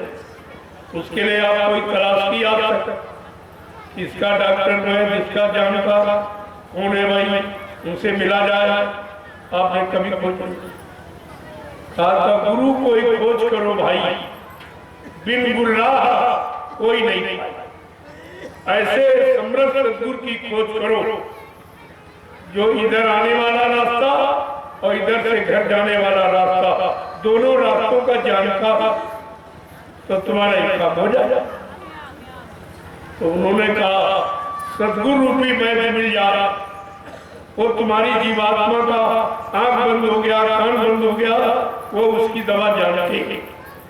दवा क्या है कि संयम ये न विषय, बच्चों पर विश्वास करो। सद्गुरु वैद वचन विश्वास, उनके बच्चों पर जो बताए उस पर विश्वास करो। और परहेज क्या है कि विषय वासनाओं की इच्छा जाए, क्योंकि गंदगी आ जाए फिर नहीं दिखाई देगा, फिर सुनाई नहीं देगा ये गंदगी। देखो कितना साथ का और मानो जीवन को यहाँ सार्थक बनाने वाला कोई नहीं। सब तुम्हारे शरीर से संबंध करने वाले, शरीर की शक्ति को नष्ट करने वाले, मन को खराब करने वाले, इंद्रियों को चलायमान करने वाले हैं, लेकिन तुम्हारा बनाने वाला कोई नहीं। तब उन्होंने इशारा करके बताया कि मानव शरीर को बनाने वाला कौन, सुधार कराने वाला कौन, कि कर धारे गुरु दृढ़ नावा और दुर्लभ का जय सुलभ करि पावा। जिन्होंने अपने जीवन का मार्गदर्शक, पथ प्रदर्शक, डायरेक्टर सद्गुरु को बनाया, उन्होंने अपना ये मानव जीवन सार्थक, वो अपना जीवन सार्थक कर लेते और जो जीव उनसे जुड़ जाते उनका भी सार्थक। तो इशारा तो किया गया, और वो जो इशारा किया वो स्वामी महाराज ने इशारे के अनुसार तुमको मिले, लेकिन तुम उनको पहचान नहीं पाए, अपना बना नहीं पाए, तो आपका काम रुक गया। नहीं तो जीवात्मा की दिव्य आंख खुल जाते थे, यहाँ का झगड़ा खत्म। मोबाइल निकाल, देखो कितना बड़ा नुकसान हो गया। एक तो कोई आए नहीं, और जो आए उनको आप पहचान पाए नहीं, धोखा ये हो गया। और उसी धोखे के कारण ये कितना बड़ा नुकसान, और अब भी हो रहा। अब भी लोगों में कोई चेतना जागृति नहीं है, इतना सुनाने पर भी हो जाता। मैं भी 61-62 दिन हो गए ये काफिला लेके मैंने निकला नैमिषारण्य की पावन पवित्र भूमि से। उत्तर प्रदेश के कई जिले होता है। बनारस से मैंने ये कार्यक्रम प्रारंभ किया, सत्संग और प्रसाद वितरण। जो प्रसाद हिंदुस्तान में कोई नहीं दे रहे, अलग कोई दे सकता। प्रसाद खरीदा नहीं जाता, बनाया जाता। खरीदा तो पेड़े बतासे लाइचीदार खरीदते आप, बनाया और प्रसाद बनाना सबसे बस की बात नहीं। प्रसाद कौन बनाएगा? जिसने पूरे सदगुरु को खुश करना, उनके हुक्म आदेश का पालन करके अपने जीवन का उनके बच्चों का आधार बनाकर उनको प्रसन्न कर लिया, वो अपने सदगुरु दाता दयालु की दुआ दया किसी वस्तु में शामिल करके जीव को लाभ दे सकते, ये उसका काम है। किसी इसलिए पूरी सृष्टि का चैलेंज है, प्रसाद कोई नहीं बना। और ये 61-62 दिन लगा था, क्या भी बदला, वो काम बंद नहीं, और ना भी बंद होगा, वो चलता है। लोगों ने इस बात को सुना कि ऐसा तो भाई कोई नहीं आया जो गांव में, सड़कों में, गलियों में दरवाजे दरवाजे गुहार लगाए, पुकार लगाए, प्रसाद ले लो, प्रसाद ले लो, और उसके बदले में कुछ लेना नहीं। यहाँ अगर देगा तो उसके बदले अनाज पैसा कुछ न कुछ जरूर आपसे लेंगे, लेकिन इसमें भी कुछ नहीं किया, बिल्कुल निस्वार्थ। और ये 3 प्रांत, उत्तर प्रदेश, झारखंड और बिहार, 3 प्रांतों में ये बांटा और अभी बढ़ रहा नहीं। कल आपने देखा 7 किलोमीटर की यात्रा का कितना बढ़ा, कोई गिनती भी नहीं कर सकता, कोई नाप पर बता नहीं सकता, और सबके सामने दिया जा रहा। ऐसा अजीबोगरीब खेल है, अब तो कोई नकल भी नहीं कर सकता। पहले थोड़े दिन को नकल वकल लोगों ने की, अब नकल भी वो नहीं कर सकते, क्योंकि हमारे काम में नकल में भी अकल की जरूरत है। अगर अकल नहीं है, नकल करोगे तो कुदरत शकल बिगाड़ देगी। इसलिए नकल का विषय नहीं है, ये पाक साफ निर्मल पवित्र करने का विषय है, जो लोगों के लिए विश्वास रखेगी। और सब इस पर विचार कर रहे हैं, और किसी की बुद्धि नहीं काम कर रही, न किसी नेता लीडर की और न किसी महात्मा। ये प्रसाद क्यों बांट रहे हैं, प्रसाद क्यों दे रहे हैं? प्रसाद तो आज तक तो हिंदुस्तान में किसी ने बांटा नहीं, न किसी ने इस तरह दिया। पुकार लगा के, गुहार लगा के सबको बुला ले, और कोई जात पात का, कोई छोटे बड़े का, गरीब नहीं, कोई झगड़ा झंझट, सबको समान रूप से ये वितरण किया गया। और जो लोग नहीं पहुंच पाए हैं उनका तो दुर्भाग्य है, क्योंकि ऐसा समय पता नहीं जीवन रहे न रहे, जीवन का कोई भरोसा नहीं। लेकिन जिन लोगों को मौका मिला, उन्होंने उसका जितना लाभ जिसको कर्मानुसार मिलना था उतना ले पाया। सबको बराबर भी नहीं मिला, क्योंकि बराबर शुद्ध विचारधारा से आप ले ही नहीं पाए। बिल्कुल शांत रहकर पारस्परिक प्रेम प्यार मोहब्बत को कायम रखकर अगर काफिले का आपने ये भ्रमण किया होता, तो जब देखने वालों की ये मनोकामना पूरी तुम्हारी तो कितनी पूरी हो जाता। लेकिन तुम बीच में ये झगड़ा हो, झंझट, ये नाग हो, वही जो घर में करते तुम्हारे करते, तो जैसे गए थे वैसे लौट आए, क्या मतलब? इससे वही अच्छे जो गए थे, तुम्हारे से तो वही अच्छे निकले कि तुम जाकर कुछ नहीं ले पाए, वो तो बेचारे जा ही नहीं पाए, शामिल ही नहीं हो पाए। रोज संदेश देता दिया गया, लेकिन वही बात है, चिकने घड़े पर एक बूंद ठहरती नहीं। इतना आप प्रयास करो, ये जबरदस्ती नहीं दिया जा सकता संत मत का ऐसा सौदा। जबरदस्ती, और जबरदस्ती कोई ले भी नहीं सकता। इसमें श्रद्धा, सेवा भाव, प्रेम की जरूरत है, बगैर इसके सौदा नहीं था। और ये आपको रखना चाहिए था। काफिला एक तपस्या था।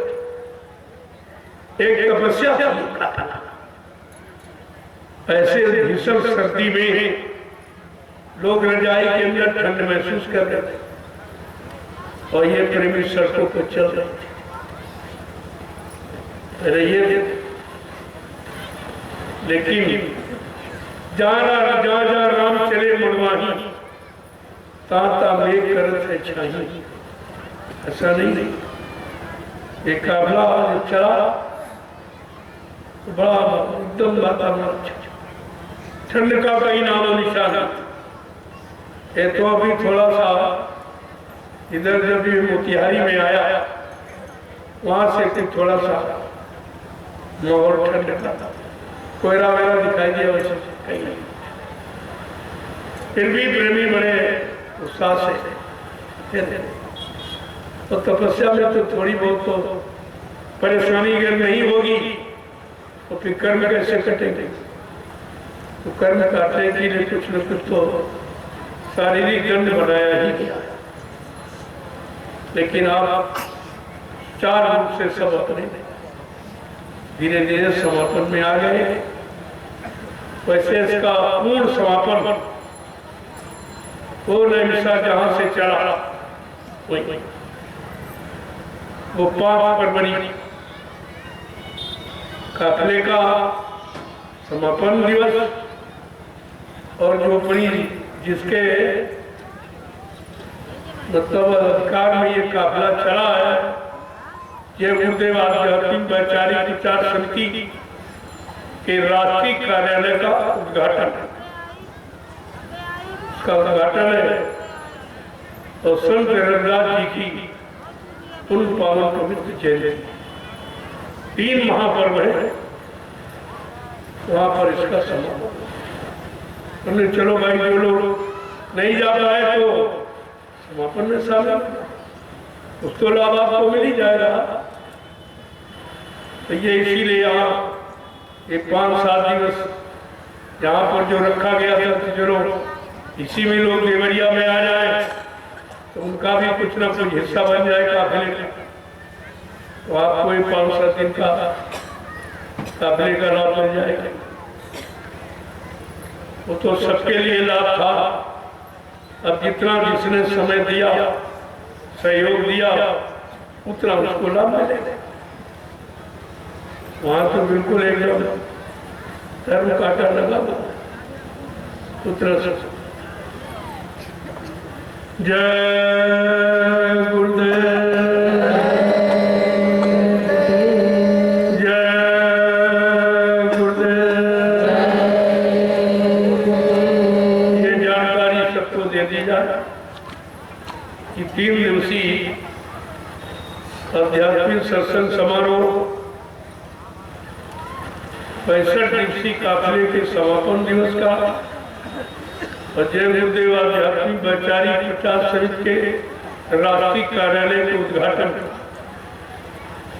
और संत रविदास जी की पावन पुण्य, ये 3 महापर्व पर जय गुरुदेव आध्यात्मिक ज्ञानाश्रम श्री रामशाला सीतापुर उत्तर प्रदेश में कार्यक्रम, तो 3 दिन आपको सत्संग मिल जाए, क्योंकि आप काफिले में शामिल सही नहीं हो पाए। तो चलो 3 दिन को मिल जाएगा और 5 दिन ये 1 सप्ताह तो आपका हो ही जाएगा।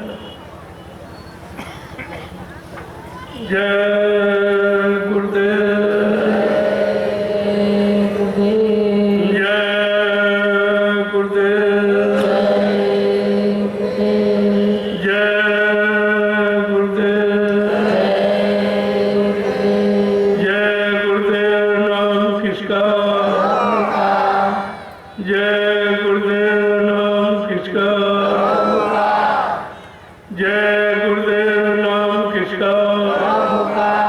प्रभु का प्यारा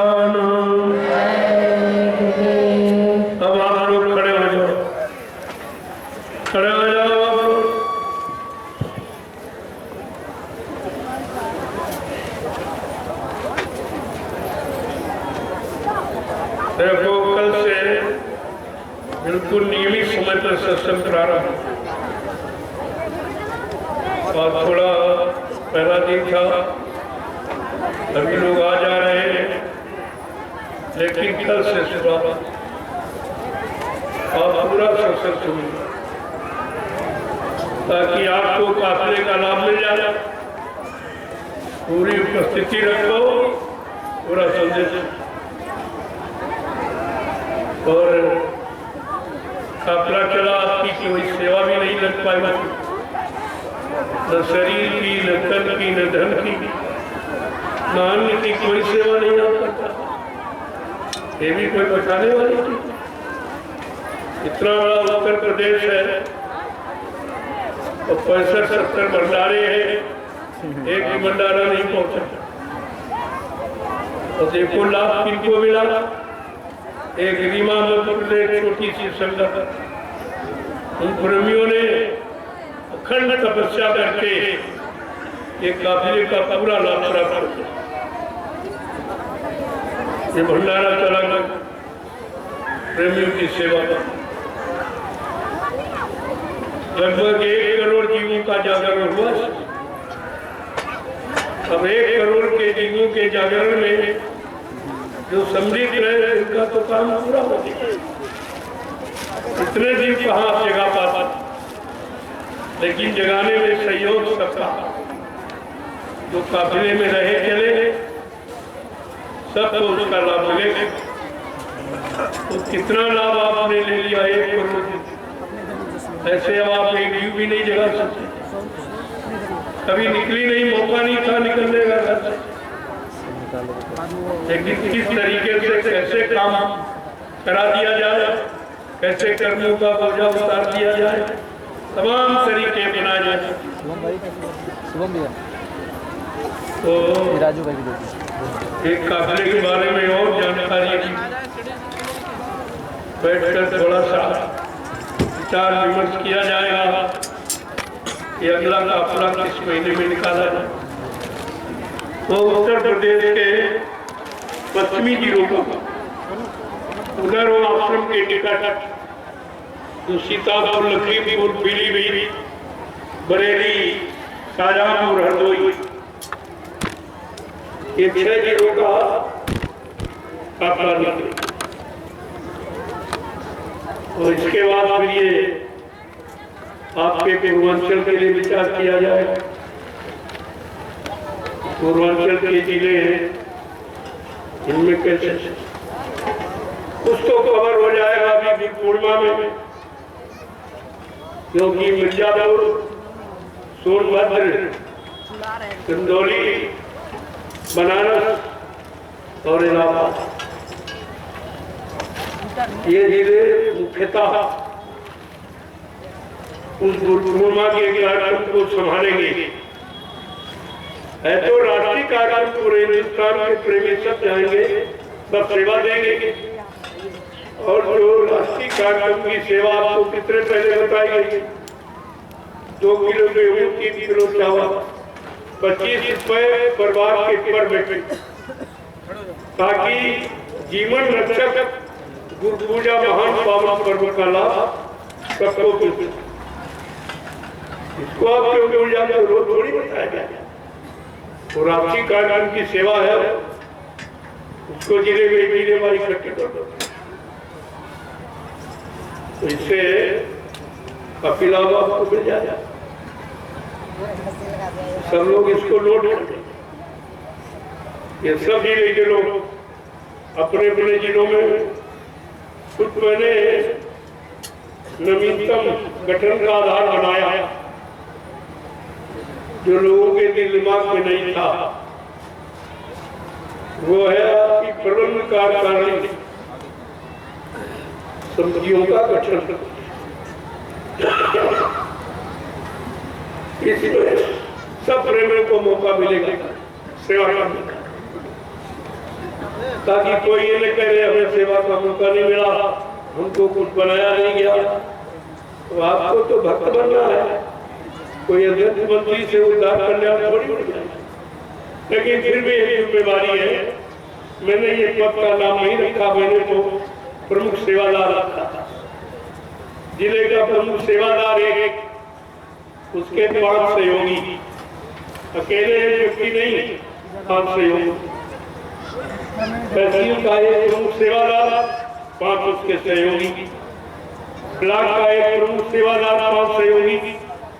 एक न्याय पंचायत का सेवादार, उसके 5। ऐसे सब प्रेमियों को सेवा का अवसर और एक दूसरे की जानकारी रहेगी। जो टीका टिप्पणी आप करते हो, ले गया, उठा ले गया, चुरा लिया, ये सब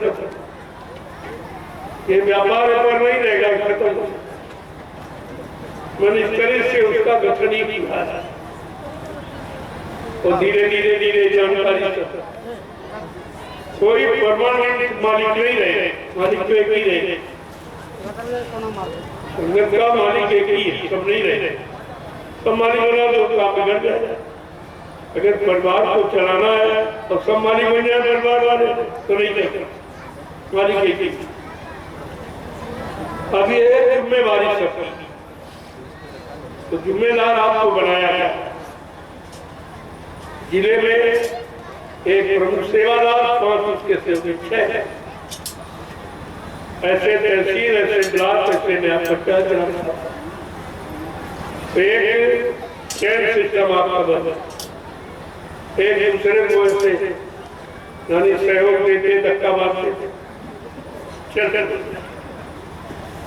तो इससे बहुत बड़ा काम है और सब प्रेमियों को सेवा करने का मौका मिलेगा।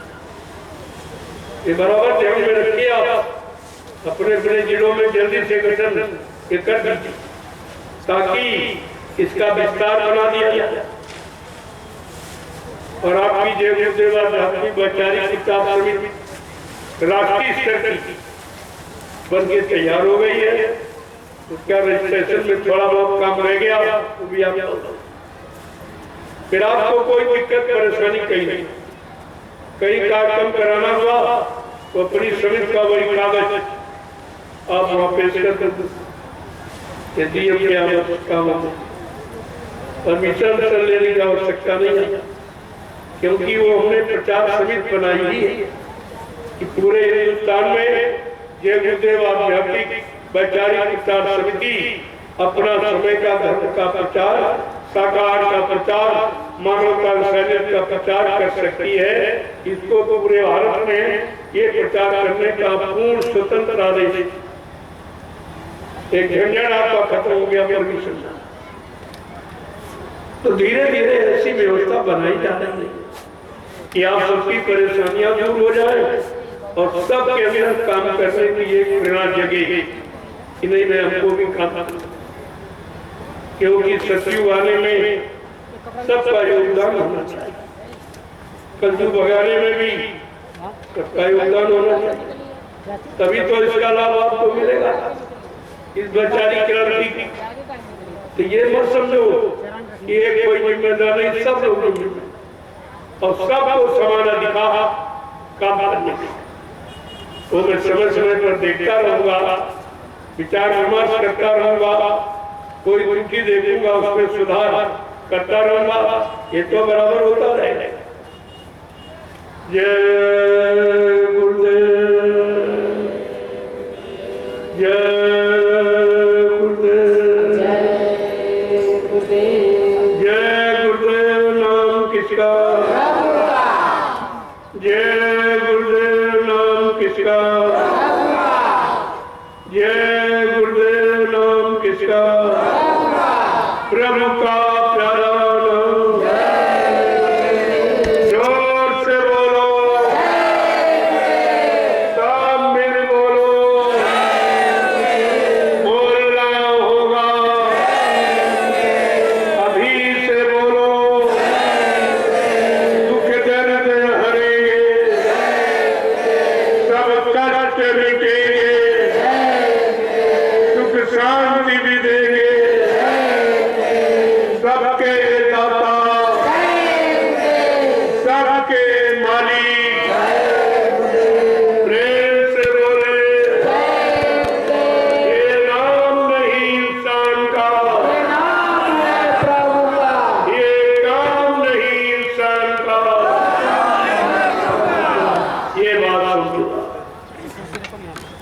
ये पूरे हिंदुस्तान में ढिंढोरा पची। 3 प्रांतों में भ्रमण हुआ, लेकिन आवाज पूरे हिंदुस्तान में पहुंचा। ऐसे सर्दियों में कोई नहीं निकला कि जनता जनार्दन की सेवा, आने वाली बीमारी भयंकर मुसीबतों से रक्षा हो, ऐसी चिंता किसी को नहीं मिली देखने को। न कोई नेता निकला, न कोई महात्मा। ये भी लोगों ने अनुभव किया कि आज भारत देश की जनता की चिंता किसको हो। ये भाषणबाजी से चिंता नहीं कर सकती। ये कर कौन रहा है? हमें तो कोई मैदान में कोई नहीं, कोई शूरवीर उस साइड लगा इस मैदान में हमको नहीं। वो साइड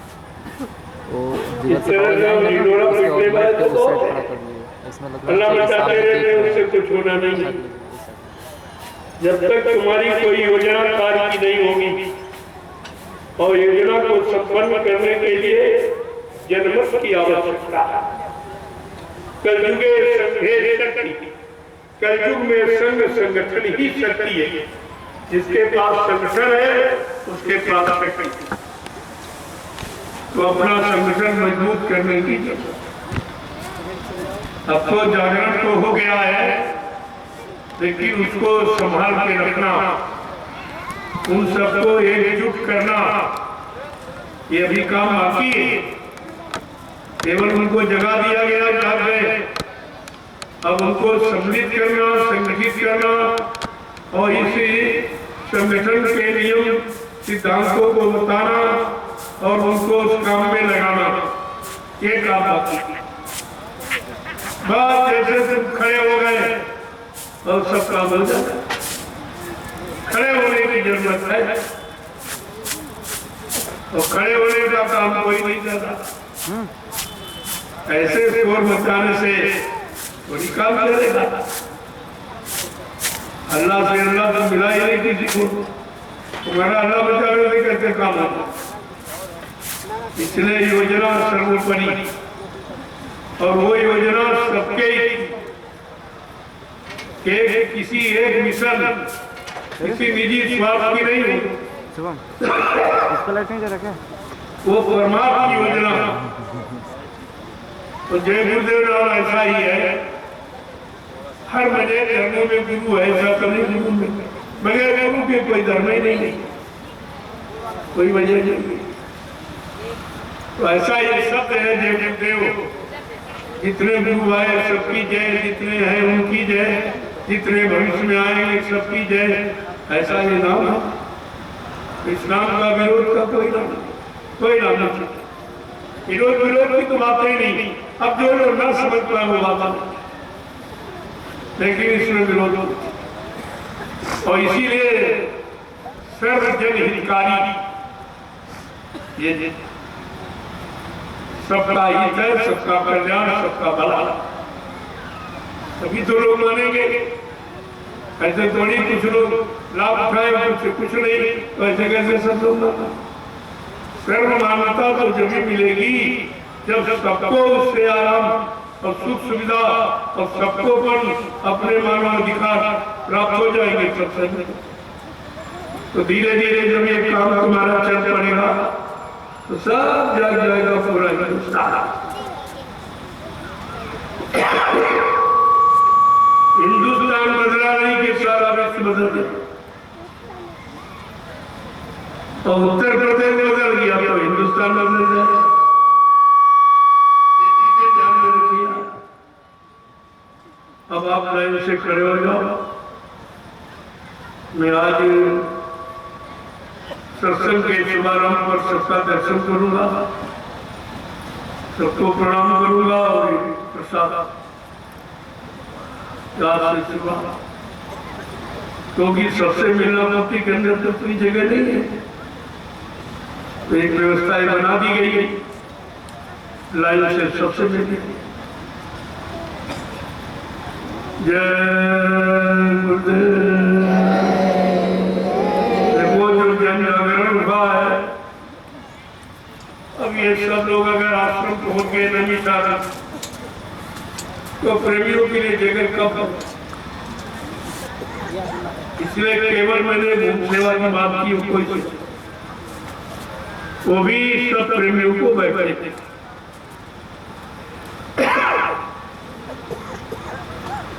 कोई अपने लिए मैंने कुछ नहीं कहा, हमें तो कुछ नहीं चाहिए, मैं क्या करूँ, लेकिन आपके लिए चाहिए, बैठने के लिए, लेटने के लिए, भोजन के लिए, सत्संग सुनने के लिए, दिशा मैदान के लिए, नहाने धोने के लिए जगह के।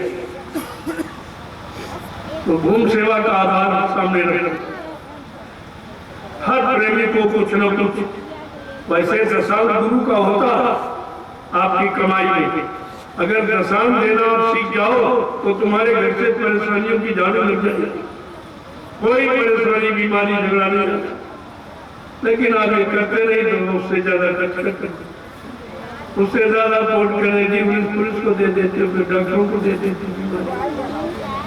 अगर दशांग निकालते रहो कि समस्या आ सकता, और उससे इतनी बड़ी व्यवस्था वहां बन जाए कि जब तक जमीन रहेगी तब तक तुम्हारा नाम रहेगा।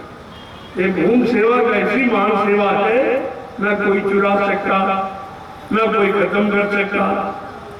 भूम सेवा सबसे बड़ा भूम दान होता, इस दान के मुकाबले कोई भूम, और उसके लिए व्यवस्था दी नहीं जा रही। प्रेमियों को चाहिए कि जल्दी से आप लोग व्यवस्था कर दो। मैंने भी कहा था कि जितने अधिकारी कर्मचारी हैं अपने 1 महीने की तनख्वाह दे दे, पेंशन वाले 1 महीने की तनख्वाह, और बाकी जितने दुकानदार हैं, व्यापारी हैं, वो अपने महीने में 1 दिन की बिक्री। देखो कितनी जल्दी काम आता भाई, 30 दिन होते, 29 दिन का आप खर्चा करिए, 1 दिन का परमात्मा लगा दीजिए। जो तुम्हारे साथ जाने वाला ये 30 दिन का साथ थोड़ी है, 1 दिन बंद। इस तरह से काम जल्दी, और जितनी जल्दी हो जाए उतनी जल्दी आपकी व्यवस्था बना दीजिए रहने ठहरने की। फिर भी जो भी आपने मेरे हाथ में दिया, मैंने तो कभी मांगा नहीं, आप आज भी नहीं अपने लिए मांगा। तो तुम्हारे बैठने का इंतजाम, तुम्हारे रहने का, रुकने का इंतजाम, बगैर जमीन के तो कुछ नहीं हो सकता, इसलिए वो व्यवस्था रखी गई। अगर ये सब लोग जल्दी से कर दो तो जल्दी कर। हम ये चाहते हैं कि अपना कार्यक्रम अपनी जगह पर, हमारे प्रेमी पर किसी का कर्जा न लगे, तो जिसकी जमीन का किसी चीज का प्रयोग कर लेंगे तो कुछ न कुछ प्रमाण से कटौती हो जाएगी। कटौती पूरा पूरा लाभ हमारे पास रहे, इच्छा तो हमारी है, इसलिए ये जल्दी से काम हो जाए।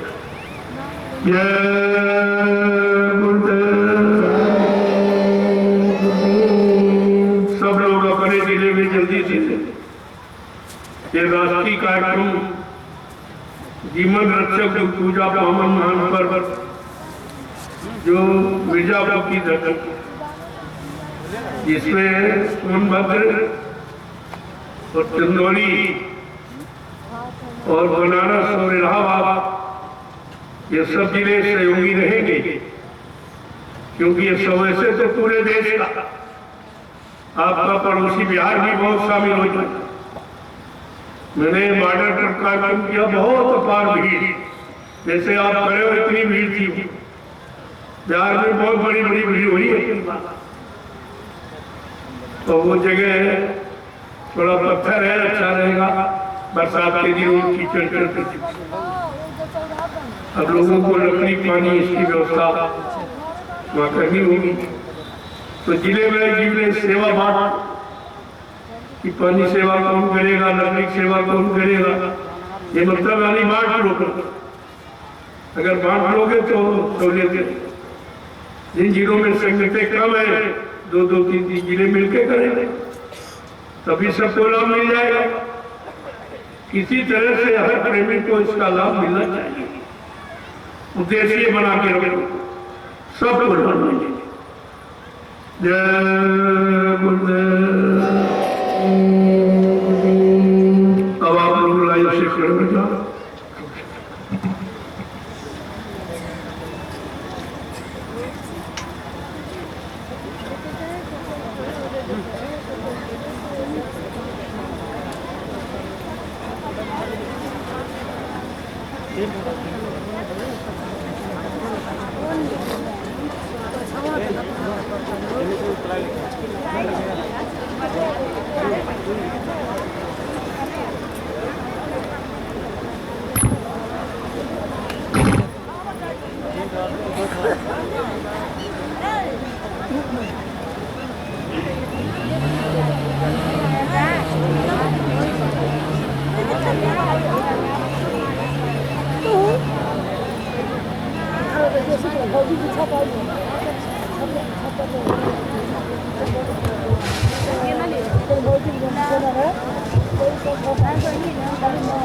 हमारे ऊपर न पहले अब लो निकाल दिए ना नहीं निकाल देंगे